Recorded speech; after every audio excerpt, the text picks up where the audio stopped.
రైతులు అవసరం మేరకే ఎరువులు వాడాలి. నానో యూరియా, నానో డిఏపి, జీవన ఎరువుల వినియోగాన్ని ప్రోత్సహించాలి.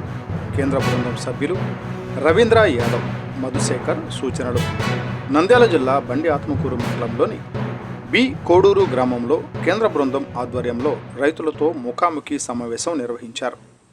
ఈ కార్యక్రమంలో జిల్లా వ్యవసాయ అధికారి, మండల వ్యవసాయ అధికారులు పాల్గొన్నారు. ఈ సందర్భంగా కేంద్ర బృందం సభ్యులు deputy director of fertilisers Ravindra Yadav, extension education institute professor Madhushekar మాట్లాడుతూ రైతులు అవసరానికి అనుగుణంగానే ఎరువులు కొనుగోలు చేసి వినియోగించాలని సూచించారు. జిల్లాలో యూరియా, డిఏపి ఎరువులు సమృద్ధిగా అందుబాటులో ఉన్నాయని తెలిపారు. రైతులు భూసారం పెంపొందించుకునేందుకు నానో యూరియా, నానో డిఏపితో పాటు జీవన ఎరువులను వినియోగించాలని సూచించారు.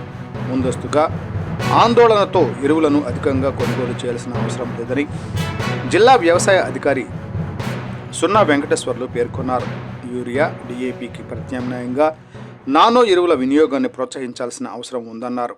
గ్రామాలలో సాగు చేస్తున్న ప్రధాన పంటలు, వాటికి వినియోగించే ఎరువుల మోతాదులపై రైతులతో అధికారులు చర్చించారు. తొలకరి వర్షాలు కురిసిన వెంటనే పచ్చరొట్ట ఎరువులైన జీలుగా, పిల్లి పెసర, 25 నుంచి 30 రకాల విత్తనాలతో కూడిన PDMS కిట్ల సాగును అలవాటు చేసుకోవాలని సూచించారు. జీవన ఎరువులైన అజొల్లా, అజోస్పిరెల్లం, పాస్పో బ్యాక్టీరియా, మైకోరైజా వంటి ఎరువులను పంటల సాగులో వినియోగించడం వల్ల భూసారం మెరుగుపడుతుందని తెలిపారు. డిఏపి అధిక వినియోగం వల్ల కలిగే నష్టాలపై రైతులకు రైతు సేవా కేంద్రాల ద్వారా అవగాహన కార్యక్రమాలు నిర్వహించాలని అధికారులను ఆదేశించారు.